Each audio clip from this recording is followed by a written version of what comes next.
Saudações de paz e muitas alegrias a todos os filhos e filhas de Deus. Pessoal, mais uma vez por aqui e desta feita nós estamos para gravar a segunda aula sobre o assunto deste livro que nós já apresentamos para vocês em outros vídeos, que tem por título Retornando à Imagem e Semelhança de Deus. Então a gente já havia prometido que nós vamos estudar todo o conteúdo deste livro, né? E hoje nós estamos na segunda aula. Nossa intenção é da primeira até a última página, falando e comentando quando assim a ocasião pedir.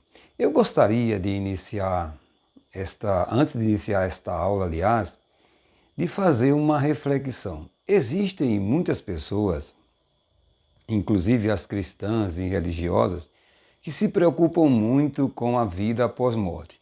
E isso deve ser um motivo de preocupação. Mas tem pessoas que se preocupam tanto com a vida após a morte que esquece de que ela está viva em um corpo e uma alma nesta existência. Esquece também de que Jesus falou o seguinte: eu vim para que tenham vida e a tenham em abundância. Esquece também de que Jesus falou que aquele que não nascer de novo não pode ver o reino de Deus. E aquele que não nascer da água e do Espírito não pode entrar no reino de Deus. Ora, quando é que a gente entra e quando é que a gente vê o reino de Deus? É nesta vida aqui, nesta existência em um corpo físico, ou é depois da morte? Óbvio que é aqui.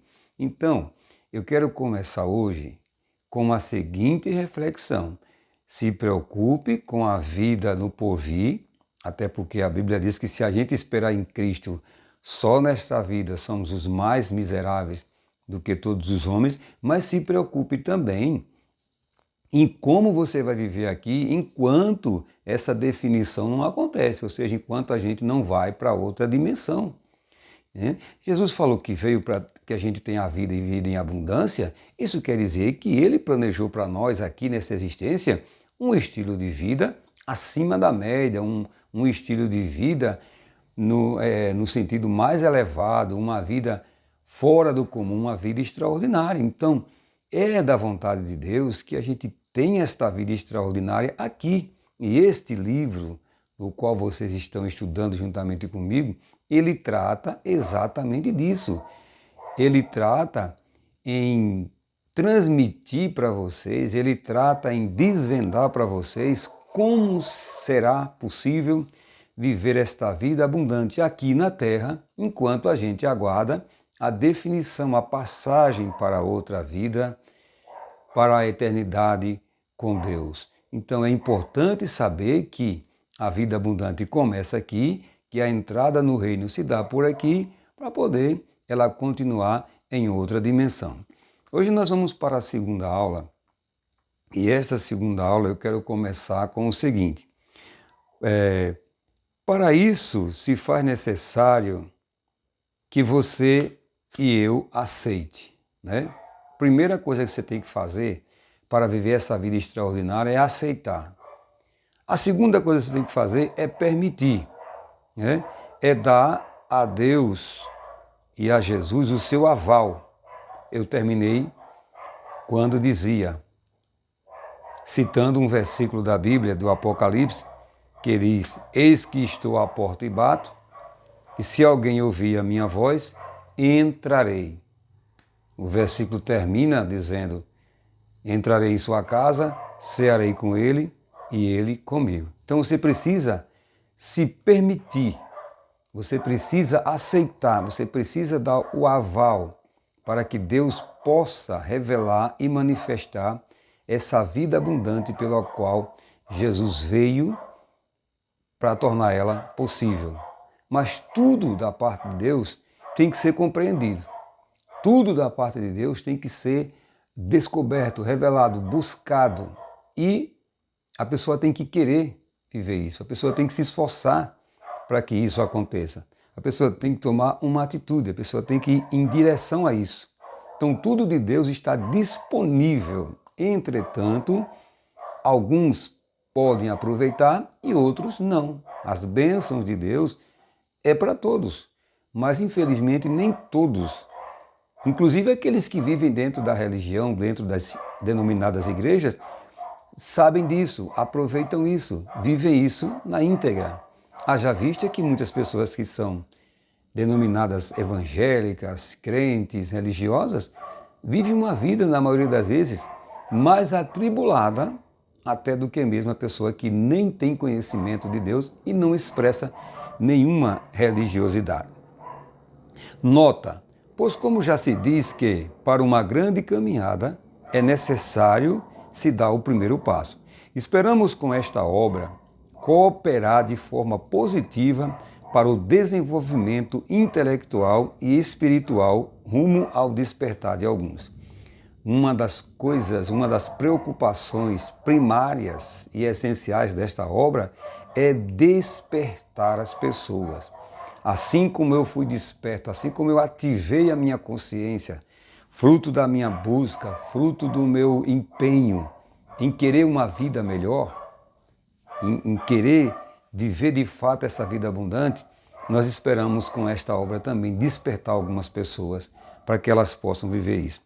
A proposta dessa obra é abordar a espiritualidade a partir do ponto de vista de Cristo, lançando uma luz em cima do que já foi escrito há séculos, mas que infelizmente ao longo do tempo deixou de ser observado na íntegra. Isso não quer dizer que sou contra o progresso, a inovação, de forma alguma. O que eu quero dizer é que aquilo que Jesus revelou nem chegou a ser experimentado e logo foi substituído por um sistema religioso que não atende às especificações espirituais e nem promove mudanças significativas como as que Jesus prometeu que ocorreria. Olha, eu posso lhe garantir uma coisa, a vida que Jesus prometeu para que nós vivêssemos está muito além do que se está sendo vivido por aí, por algumas religiões. É algo de algo de maior relevância. É uma vida, eu sempre gosto de usar essas palavras, extraordinária. É algo que algumas pessoas nem sabem ainda o sentido real disso, ok? Mas essa obra tem a intenção de trazer isso à tona. Esta obra é fruto de anos de incursões no campo dogmático das religiões e espiritualidades.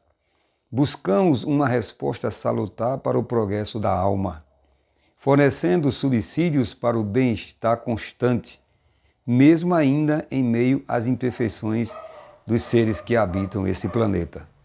Jesus prometeu vida abundante, prometeu matar a sede, a fome, dar descanso e alívio definitivo para a alma. E é isso que buscamos viver.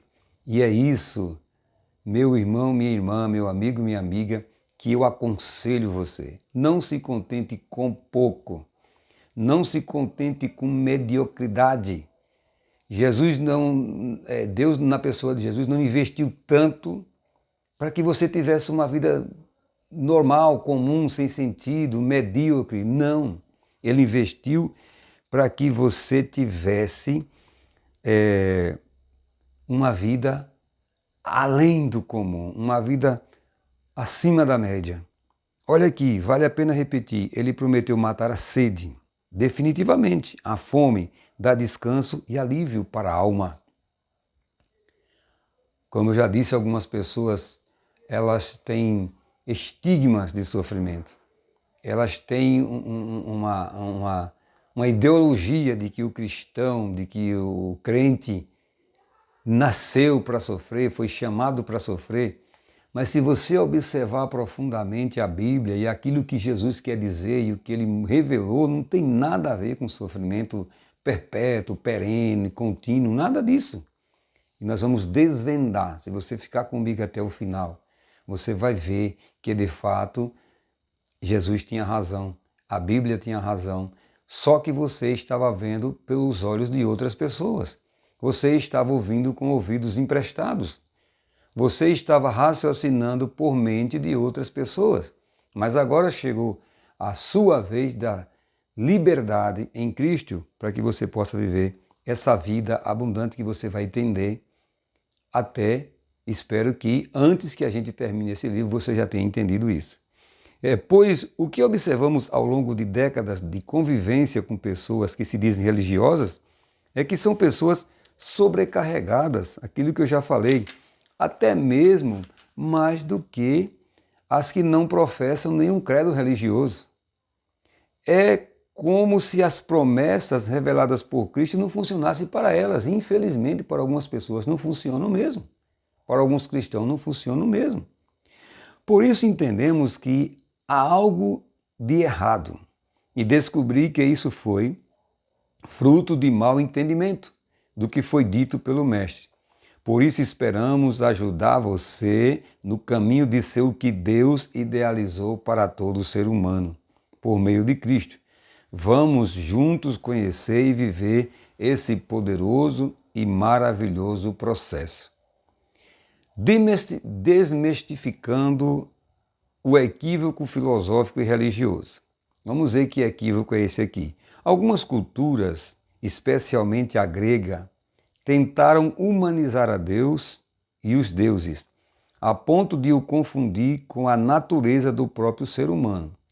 O antropomorfismo, um conceito filosófico grego sobre Deus e os deuses, os tornou semelhantes aos seres humanos com as mesmas características, principalmente as negativas, tais como raiva, ira, retaliação, desejo de vingança, etc. Uma tentativa frustrada de tornar Deus e os deuses tais como os homens, contrariando o princípio básico que diz que Deus fez o homem à sua imagem e semelhança. Isso quer dizer que quando Deus criou o homem, insuflou nele a sua imagem. Estando o homem habitando na sua humanidade, em um corpo físico, deveria refletir o caráter divino e não o contrário.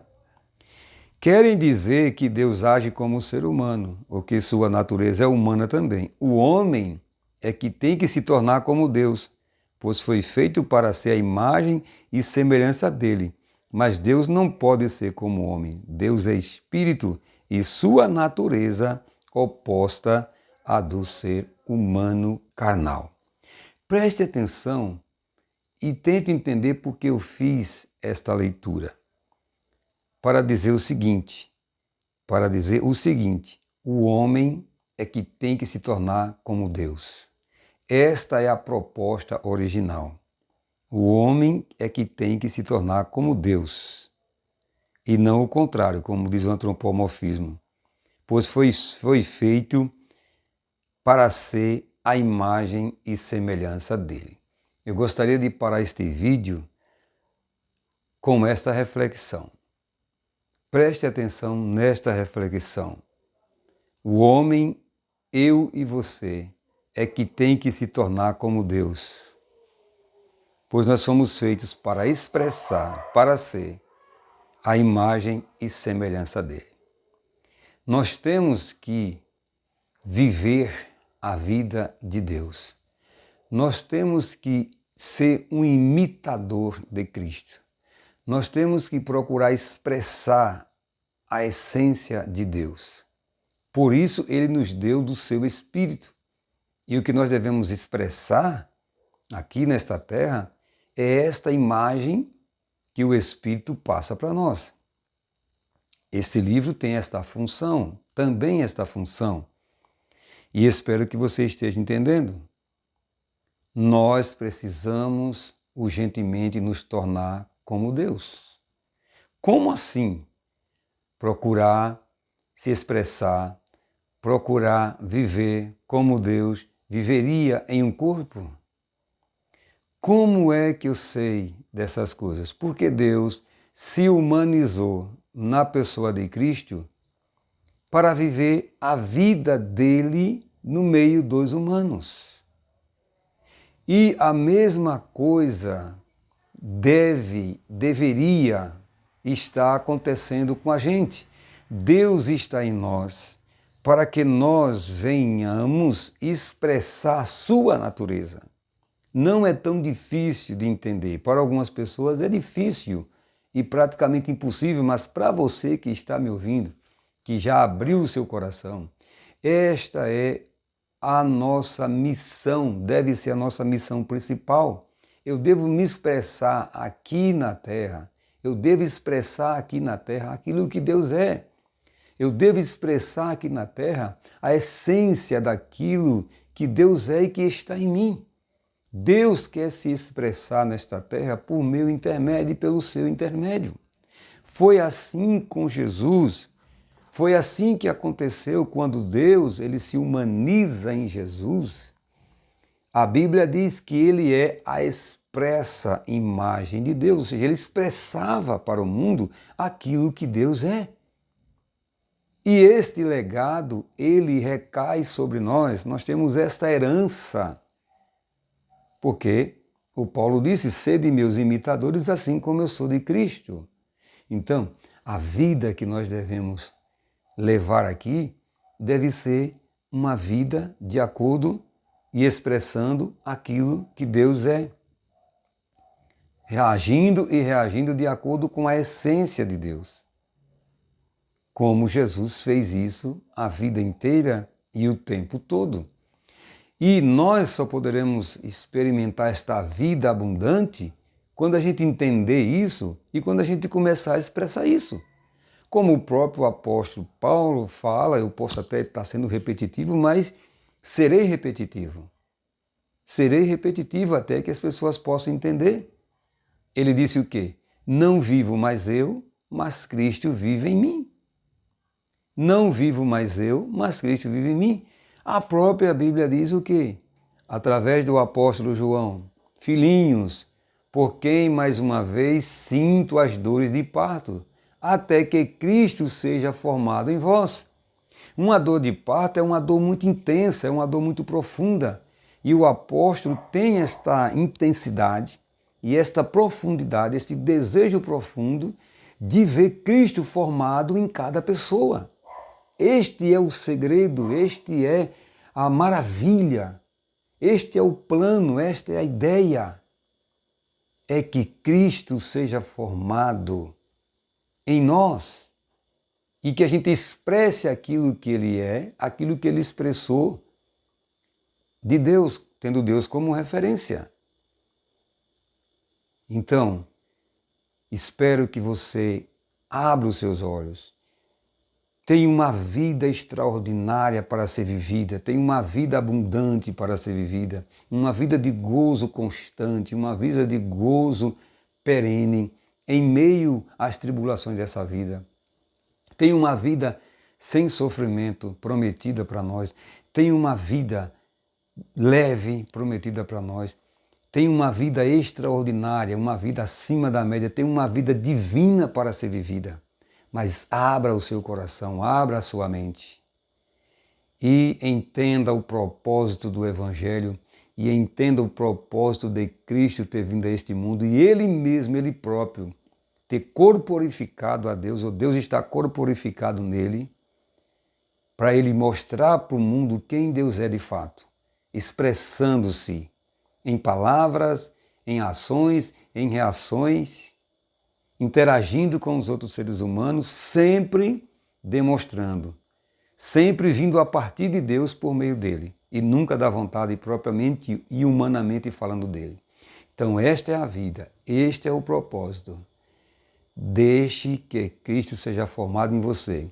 Deseje viver a vida de Deus aqui na terra, ou seja, expressando aquilo que Deus é aqui na terra, para que você possa cumprir aquilo que Jesus falou, que nós somos sal da terra e luz desse mundo, porque nós vamos iluminar a mente de muitas pessoas, vamos trazer clareza do verdadeiro e genuíno Evangelho de Cristo e o seu propósito e a sua ideia original sendo vivida em nossas vidas, através de cada um de nós.